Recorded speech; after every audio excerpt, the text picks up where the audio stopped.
My birthday was approaching, and my wife, Chloe, had announced with great fanfare that she was going to bake me a cake from scratch. This wasn't just a casual promise.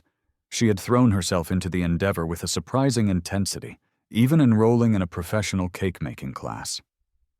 She was utterly dedicated, spending 2 hours after work every single day at the studio. Each night, she would return home bearing her latest creation, a tangible measure of her progress. I watched as her cakes transformed from lopsided, crumbly experiments into genuinely beautiful confections. She was improving with every attempt, and I was touched by her dedication. On the evening of my birthday party, surrounded by our friends and family, she made her grand entrance. She carried a large, pristine white box, and with a flourish, she lifted the lid to reveal a magnificent homemade cake. Everyone applauded, impressed by her newfound skill. In return, I had prepared a gift for her as well. It was a photo album. As she smiled, expecting pictures of our life together, I watched her expression shift. Each page was filled not with our memories, but with intimate photographs of her and the cake instructor, a man named Julian, getting progressively more comfortable with each other.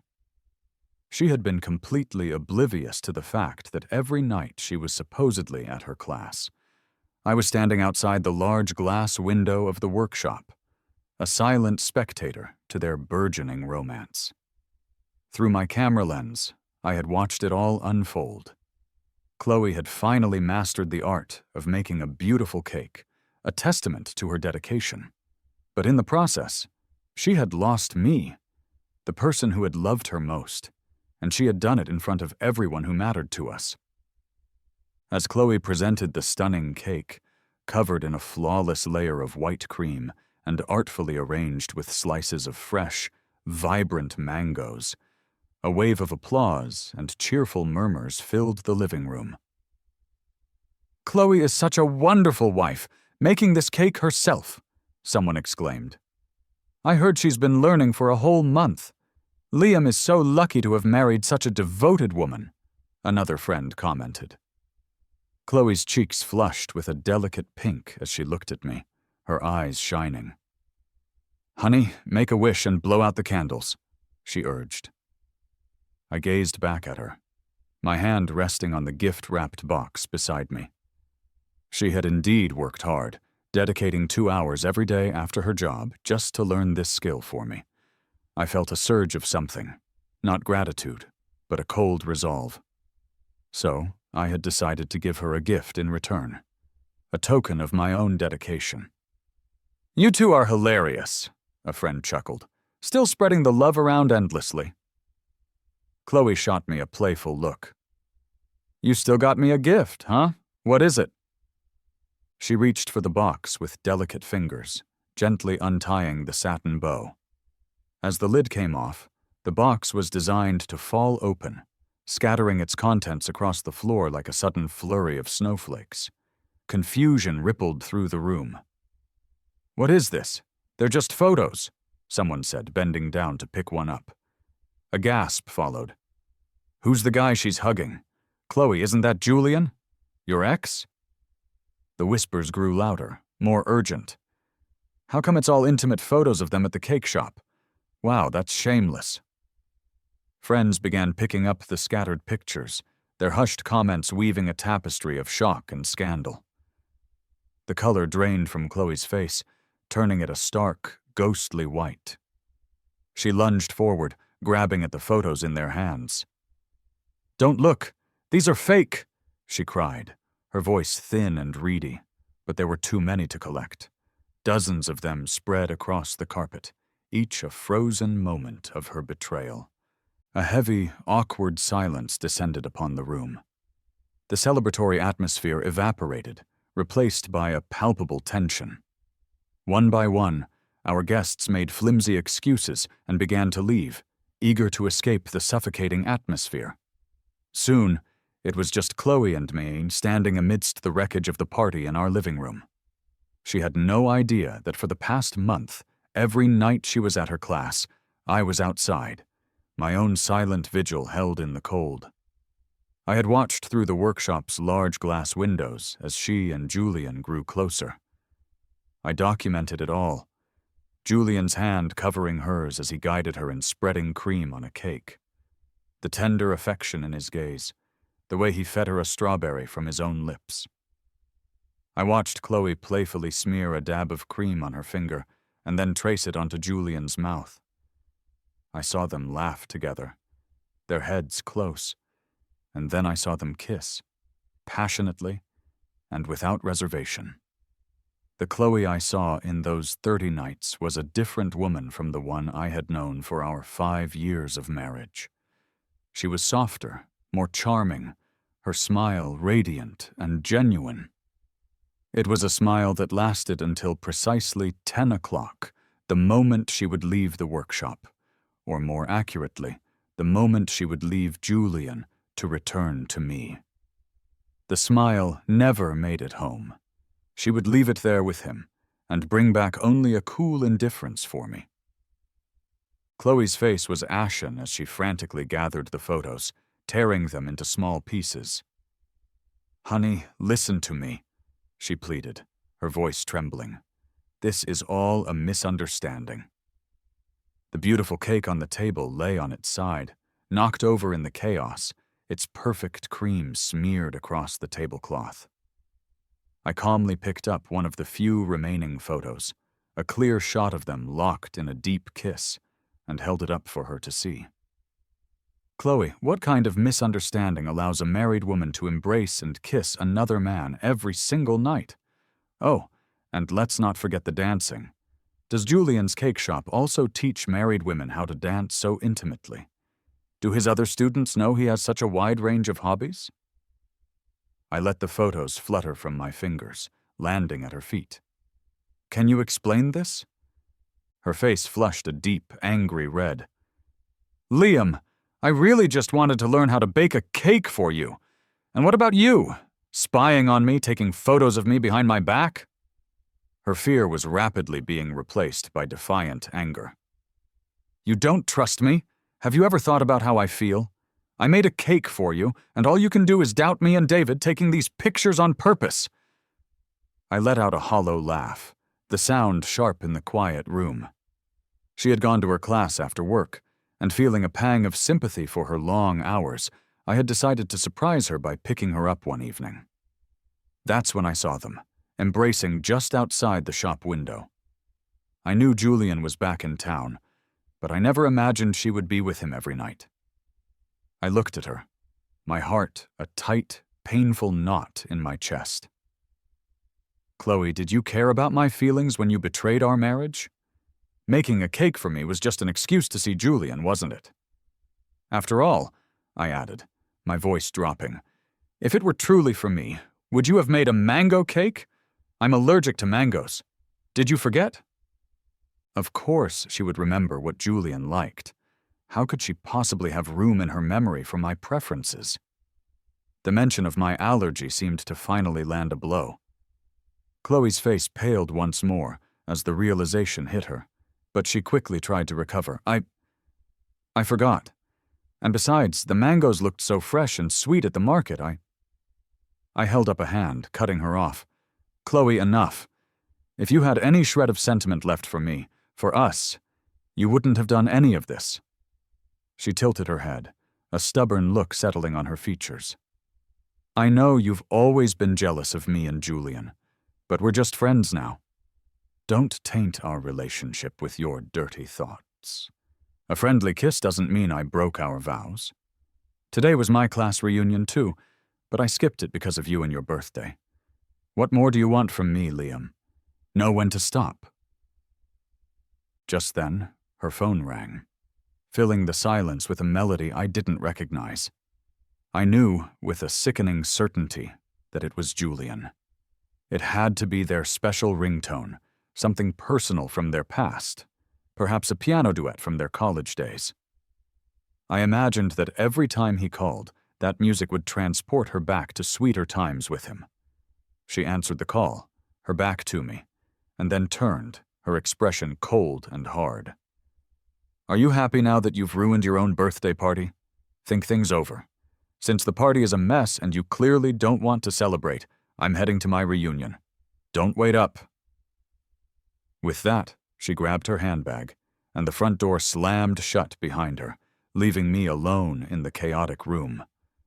I collapsed onto the couch, the sound of her car's engine fading into the night. I covered my face with my hands, letting the hot, bitter tears finally slip through my fingers. I had always known that Julian was Chloe's true love, the one that got away. They had broken up years ago because her parents disapproved of him. We met a few years after that, got married, and then one day she ran into him on the street. I remember the moment clearly. Her hand instantly slipped from my arm as if it had been burned. She looked at Julian with a shy, girlish smile and introduced us with a palpable awkwardness, an unwillingness in her voice. It was as if she was afraid for him to find out I was her husband. The light in her eyes when she looked at him told me everything I needed to know about the depth of her feelings for him, and by extension, the indifference she felt for me. After that, there were a few class reunions. Chloe always found an excuse for me not to come along. "No one else is bringing their spouse, Liam. It would be awkward if you were the only one," she'd say. But then I would see the photos on her social media feed. Her classmates were there with their partners. Only she and Julian attended solo, sitting closely together, looking for all the world like a genuine, deeply in love couple. Eventually, I stopped asking if she wanted me to join her. I knew the answer would always be no, and I didn't want to embarrass myself any further. But seeing the photos of them cuddled up together, I had to say something. I held back my anger and asked her, "Why do you always sit next to Julian? You're even holding each other. Someone might mistake him for your husband." Chloe's response was impatient and dismissive. "Don't overthink it. You don't know my classmates. What would you even talk about with them?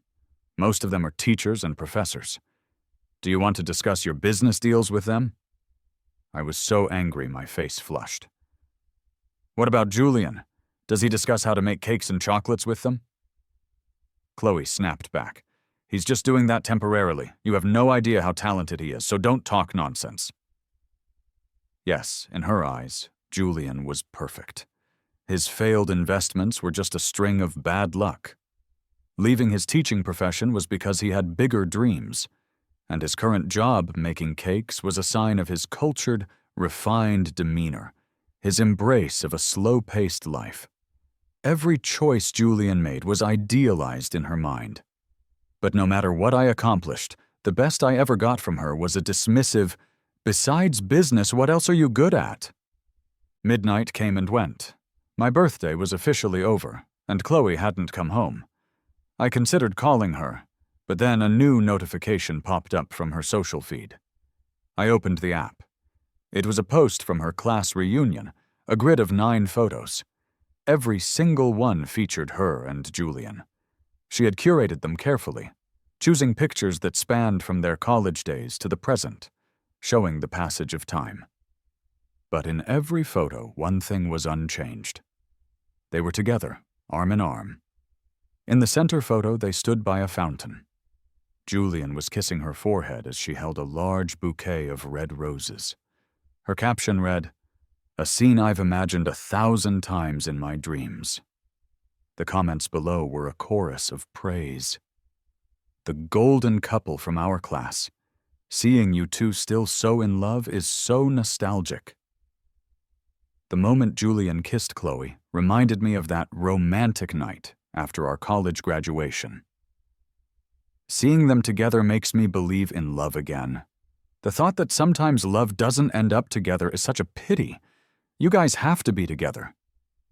Chloe had even replied to one of the comments, "No matter what, Julian is always the love of my heart." I couldn't help but laugh, a bitter, hollow sound. How ironic. Chloe knew I loved her so much that it bordered on self-abasement. She took full advantage of that devotion, openly flaunting her feelings for another man because she knew I would never leave her. She knew that even if I got angry, A little coaxing and a few sweet words would have me running right back to her. I couldn't resist. I typed out a comment under her post. "You've come this far, why not just get married?" I put down my phone, feeling a profound exhaustion settle over me. I looked around the home I had built with so much love and laughter, and it all felt like a cruel joke. I sent a message to my secretary. "Get ready to expand the branch office. We start in 3 days."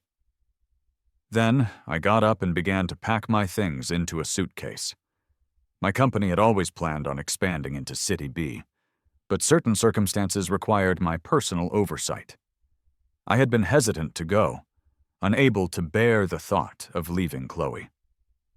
Home had always been my priority. But now, it all seemed utterly pointless. I was jolted awake by the sound of things being thrown and crashing downstairs. Chloe stormed into the bedroom, her face contorted with fury. "Liam, are you crazy? What nonsense did you spout on my social feed last night? Do you know how much trouble you've caused Julian?" My foggy, sleep-deprived brain slowly cleared, and I remembered my comment on her post. I threw off the covers and got out of bed. What, is he unhappy with my comment? Chloe's eyes burned with a righteous anger. "What were you thinking? You put me and him in such a bad light. What are we doing that's so shameful? Delete that comment right now and apologize to Julian. My parents have been blowing up my phone all morning. You've caused this mess, now you fix it. Do you know how awkward Julian was at the reunion because of you? Delete the comment immediately." She grabbed my phone from the bedside table and hurled it at me. It struck my forehead with a sharp crack. I felt a wave of dizziness as a warm stream of liquid trickled down my face. I touched it, and my hand came away covered in blood. A gash on my brow was dripping steadily, a disturbing sight.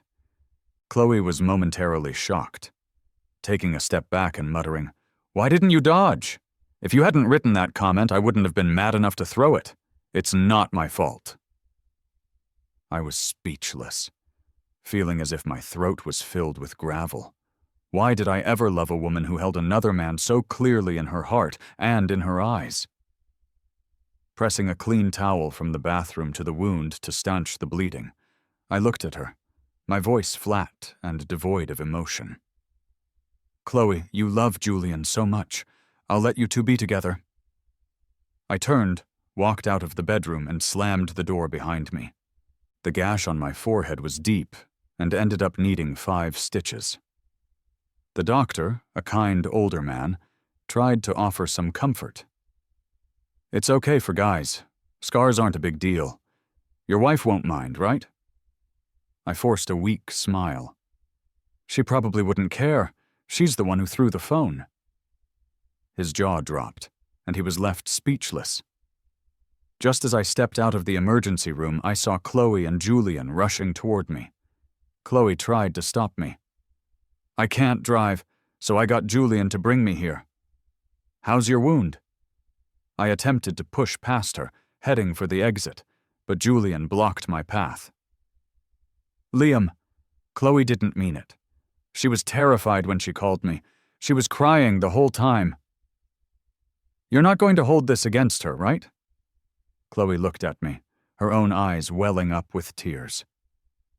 "If you had just apologized, I wouldn't have gotten so mad. I wouldn't have thrown anything. How was I to know you couldn't dodge a simple cell phone?" I stopped and stared at them, Julian with his arm half embracing Chloe in a protective gesture. A raw, furious shout tore from my throat. "You want me to apologize? Apologize to a man who was making out with my wife? Apologize for what? For not being into it enough, or for not kissing long enough? You two have no shame, but I do. Chloe, from this moment on, we are done. Go kiss whoever you want. If someone out there is into wearing a green hat, go look for them. Chloe, we're getting a divorce." She was stunned. "What did you say? Divorce? Over such a little thing? Liam, did you get hit in the head or something? Divorce me." "Ha! Don't act so impulsively. When you regret it later, I won't even look back." I ignored her, went straight home, grabbed my packed suitcase, and gave one last, lingering glance at what used to be a warm and happy home before walking away for good. 3 days later, I left City A with a few key subordinates and headed for City B. I didn't take any of Chloe's calls and didn't reply to her messages. I left all the divorce matters in the hands of my lawyer. But then, Julian called me. "Liam, are you seriously overreacting? A minor injury and you're talking divorce and running away from home? Do you know how worried Chloe is about you? Do you realize how scared and concerned she is, being home all alone?" I was amused by his audacity. "Julian, isn't this exactly what you wanted? If you're not there comforting her right now, when will you be? I am not kidding about the divorce. Chloe will receive the papers soon, and I don't want any more ties with her. Have her sign the papers and give them to my lawyer. I hope you two lovebirds live happily ever after." I hung up on him and blocked his number. Chloe, however, refused to sign the divorce papers. She even went to my parents, trying to get them to persuade me to come back. In response, I posted all the intimate photos of her and Julian in our extended family group chat, which included both sets of parents. The dozens of photos were shocking and undeniable. I added a single message. "Mom, Dad, Chloe said Julian is her eternal love. I won't be the barrier between them anymore. I'm happy for them. There's no need to persuade me. This is a decision I made after careful consideration. Chloe, just sign the papers. Let's part on good terms. Continuing this won't do you any good." I knew her school was soon up for its annual evaluation. If things got ugly and this scandal became public, there was no way she would make the professor rank this year. She finally texted me. "Liam, I didn't cheat. I didn't sleep with Julian. We're innocent. Come back, we should talk." I simply replied, "Chloe, betrayal doesn't always involve a bedroom. Your actions disgust me. I don't want any more ties. I'll see you on the day we finalize the divorce." A month later, she finally signed the papers. I flew back from City B to finalize the proceedings. Chloe still carried herself with a proud, unyielding demeanor. She was dressed in an elegant white dress, looking intelligent and beautiful. Standing outside the Civil Affairs office, she looked at me and asked one last time, "Liam, is there really no chance left for us? Do we have to go this far?"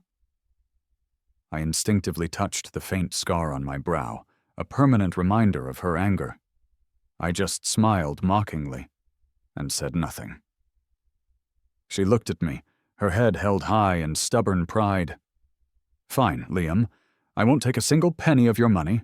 I'll prove to you that I'll live well without you, and you will regret this." As I held the freshly stamped divorce certificate in my hand, I waved it at her slightly. "Goodbye, Chloe." Then I turned around and said goodbye to a 5-year marriage. I hurried back to City B. There was so much work awaiting my decisions. Love, it seemed, was such an insignificant thing in the grand scheme of things. The next time I heard about Chloe and Julian was 2 months later. They were getting married. Their wedding was a grand affair, and they invited all their classmates and relatives. When I received the invitation in the mail, I just laughed it off. All my ties with Chloe were severed. Nothing about her life could impact me anymore. On the day of their wedding, I happened to be back in City A for a business meeting. On a whim, I decided to attend. Chloe looked as though she had fulfilled a lifelong dream. Radiant in a designer wedding dress, walking down a long, flower-strewn path towards Julian. Guests who seemed to know them well were whispering in the back rows. "I heard Chloe footed the entire bill for this wedding," one said. "Wow, she's really putting out for him." "Who knows?" another replied. "Everyone knows how much Chloe loves Julian. She's probably so overjoyed to finally marry him that she doesn't care who pays." Isn't Julian trying to become a university lecturer? I heard he hasn't succeeded. He was also into some business ventures that failed. Chloe has connections. I heard she's helping him out. Didn't you see several of her school's leaders at the main table today? I listened quietly from a seat near the front. It seemed Chloe really did have a romance brain, sacrificing everything for her idea of love. "And now we will have the couple exchange rings," the MC declared loudly from the stage, marking the wedding's climax. "Wait a second," a clear voice interrupted the ceremony. Everyone turned to see a woman standing at the back of the aisle, holding the hand of a small child. She was dressed appropriately and had a graceful demeanor. She smiled apologetically at the stunned crowd. "I'm so sorry for the intrusion. I had no other choice but to find Julian here because he wouldn't answer my calls." Chloe eyed her with suspicion. "Who are you?" The woman leaned down and whispered softly to the child beside her. "You said you haven't seen Daddy in a long time. Go to Daddy now." The little girl, who looked to be around 3 or 4 years old, saw Julian on the stage and happily ran towards him. "Daddy, Mia missed you so much. Why haven't you come to see Mia in such a long time?" The word Daddy detonated in the silent hall, leaving everyone in shock. Julian was married. Talk about a bombshell! Didn't he say he was always single when he came back? Chloe turned pale, as if she'd been physically struck. "Julian, who is she? Why is this child calling you Daddy? Were you married? Did you lie to me?" Julian shook his head, looking flustered and panicked. "I wasn't married! Don't listen to them, they're making things up." The woman stepped forward gracefully. "Chloe, my name is Isabella. I'm Julian's fiancée. I'm not here to cause trouble. I have my own job and my own life. I'm just here to settle a debt. Julian wasn't married. That part is true.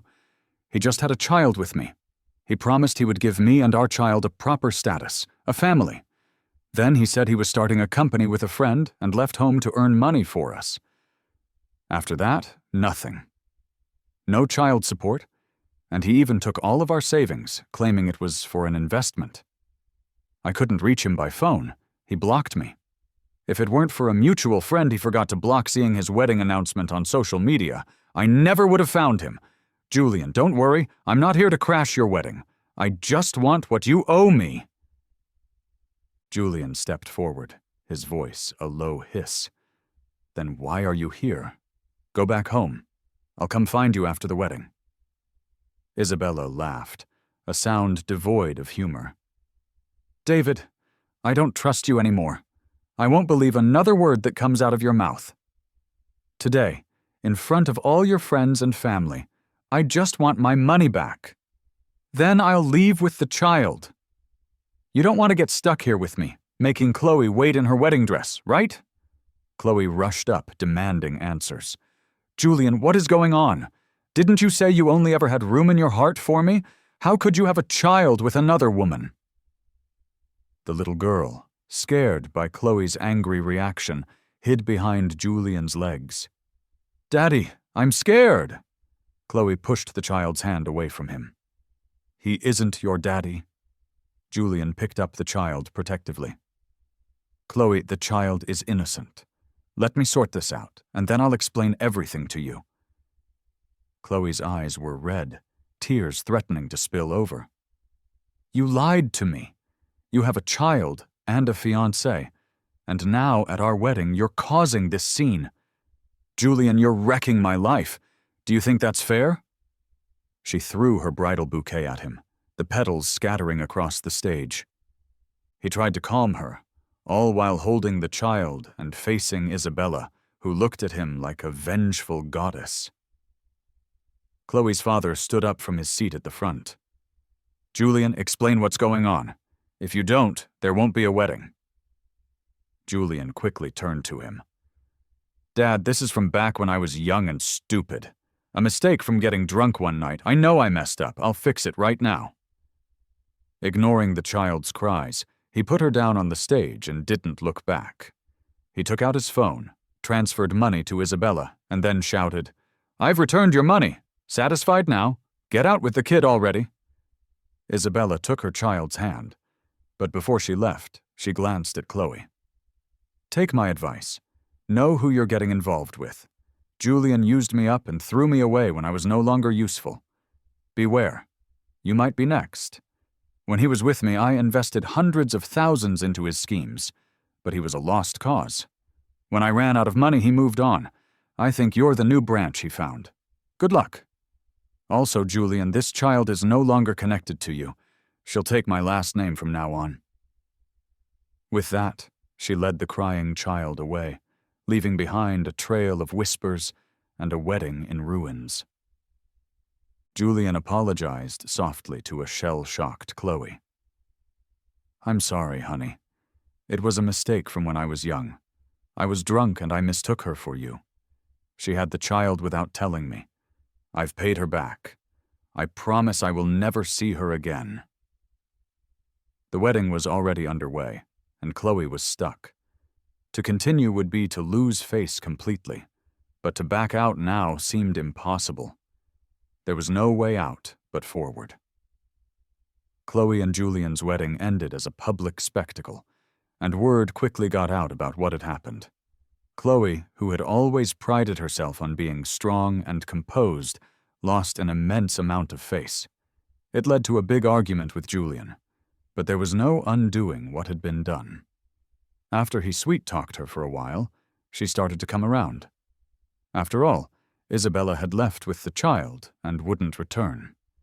Julian was the man she had always loved, so perhaps it was best to move on. But I later saw in some of her old group chats that they were talking about how Julian failed to land the university teaching job again. At the wedding, Chloe had invited her school's leadership, probably hoping Julian could make some connections. But the whole debacle left a poor impression. Who would trust a man involved in such a mess? A man who abandoned his child and didn't properly end things with his fiancée before marrying someone else? It was a disgraceful move. A few months later, after finishing the work with my branch office, I returned to City A permanently. I happened to be going to a friend's birthday dinner and wanted to buy a cake. My friend stopped the car, and I looked up, realizing with a jolt that we were parked in front of Julian's handmade cake shop. I stayed in the car, stunned. In only a few months, things felt so different, like looking back at another lifetime. I saw a sign on the door that read, "Cake-making lessons available, one-on-one teaching." Through the large glass window, I saw Julian laughing and chatting with a young, beautiful girl as they made a cake together. It was a hauntingly familiar scene, only this time the woman had changed from Chloe to this pretty new girl. Julian gently held the girl's hand, showing her how to spread cream on the cake. They exchanged frequent smiles. I let out a mocking laugh. Some people never change. While I was lost in this thought, I saw a woman with messy hair rush into the cake shop. She yanked Julian and the girl apart and landed a sharp slap across the girl's face. "You homewrecker, I'm going to teach you a lesson. Dressed all dolled up to make a cake, who are you trying to seduce?" I looked closer and realized with a shock that the wild, frantic woman was Chloe. The girl covered her face, tears welling in her eyes, and hid behind Julian. "You're crazy! What are you doing? I'm just learning how to make a cake from the teacher. I didn't do anything wrong." Chloe tried to strike her again, but Julian pushed her away forcefully. "Chloe, have you lost your mind? Throwing a tantrum at home isn't enough. You have to cause a scene at my workplace, too. Do you really want to ruin my career? I was just teaching a student to bake, and you storm in here hitting and yelling. Apologize to her now." Chloe looked at him in utter disbelief. "You want me to apologize to her? She's flirting with you. Do you think I don't know about your little flings? Now you want me to say sorry? Julian, is this how you treat me? I fill your bottomless pit with money, but you take my money and go on dates with pretty young girls. Do you have any conscience? Do you realize what I've given up for you? And now you cheat on me, living it up. I'm done with you." She lunged at Julian, trying to claw at his face, mad with anger. Julian shielded the pretty girl and shoved Chloe aside.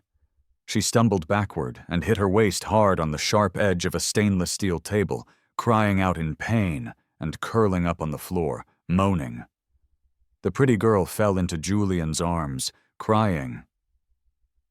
I was terrified. Julian comforted her. "It's okay, don't be scared. She'll calm down eventually." Then he shouted down at Chloe, who was lying on the floor. "You're paranoid. Every day checking my phone, following my schedule. I'm your husband, not your prisoner. Who could stand being married to you?" Chloe couldn't sit up, crying out in pain. "Julian, call an ambulance. My stomach hurts so badly." Julian was unmoved. "Stop playing the victim here. You think I won't blame you for this? You've ruined my business. I'm not letting this go." I watched Chloe lying there, groaning, and decided to walk in.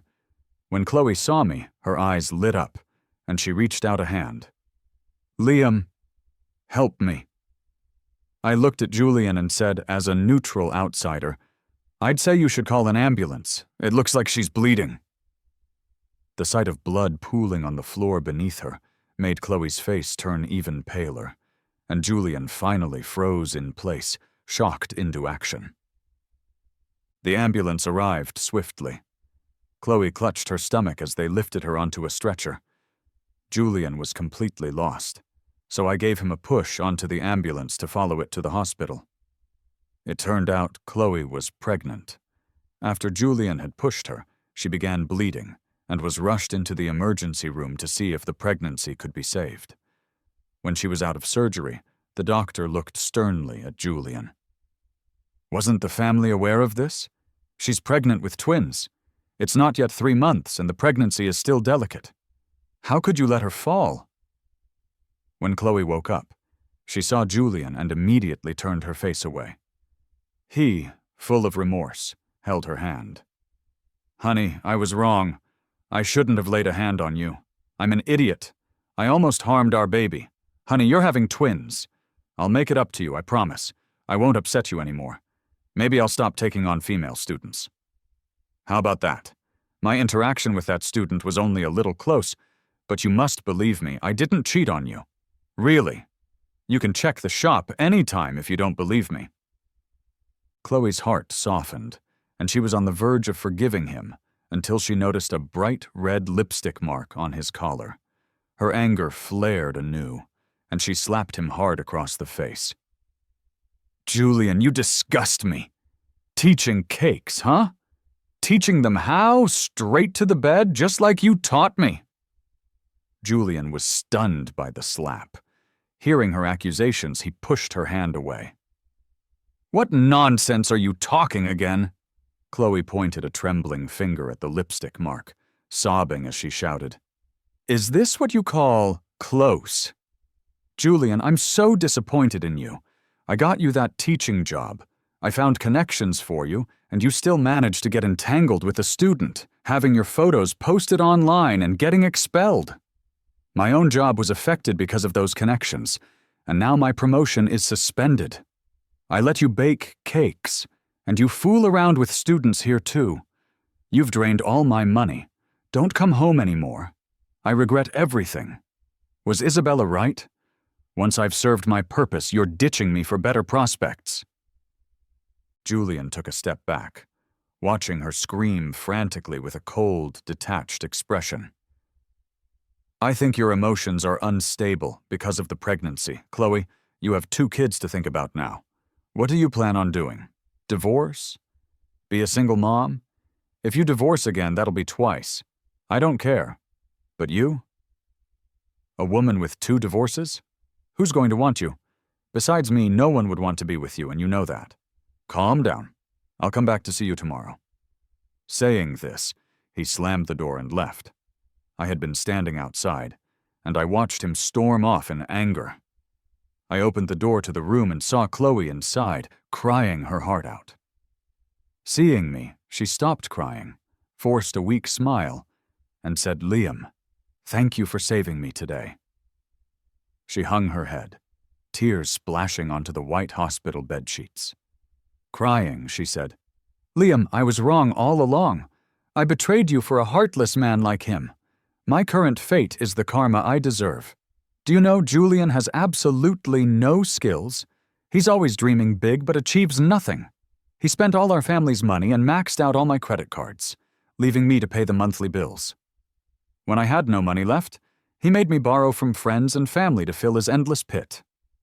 Meanwhile, he's out flirting with other women. Everything he ever said was a lie. I thought I had found a good man, but it turns out he was anything but. If I could choose again, I wish I had never met him. I listened quietly to her confession and then said softly, "Chloe, this was your choice, but life has no what-ifs." I heard later that the next day, Chloe aborted the children and decided to divorce Julian. He didn't agree, of course. He was deeply in debt, and without Chloe to support him, he'd be homeless. He clung to her, refusing to divorce at any cost. Their divorce case dragged on for 2 exhausting years. It only ended because Julian got another one of his cake-baking trainees pregnant. Her boyfriend came over and beat Julian half to death. The next day, someone found a limping, broken Julian lying in his cake shop. Chloe finally used this incident to force a divorce. After the scandal with Julian's affair with his student, Chloe was suspended from her teaching job. She finally decided not to teach anymore, resigning to move to a remote mountain area to teach underprivileged children. And Julian? He was chased by creditors everywhere, living a life of hiding and running. One day I was driving my new girlfriend to get some dessert. She insisted on a particular shop that made a strawberry-filled cake she loved. We drove around half the city to find it and passed by the location of Julian's old cake shop. It had long since been replaced by a trendy clothing store, with no trace of its past. My girlfriend playfully tugged at my ear. "What are you staring at out there? Are you looking at another girl? I'll get jealous, you know. You can only look at me." I turned to her, a genuine smile spreading across my face. "I saw a jewelry store. It made me think, it's time for us to get married." She smiled, her eyes lighting up, and threw her arms around my neck. "All right," she said, her voice filled with joy. "Let's get married."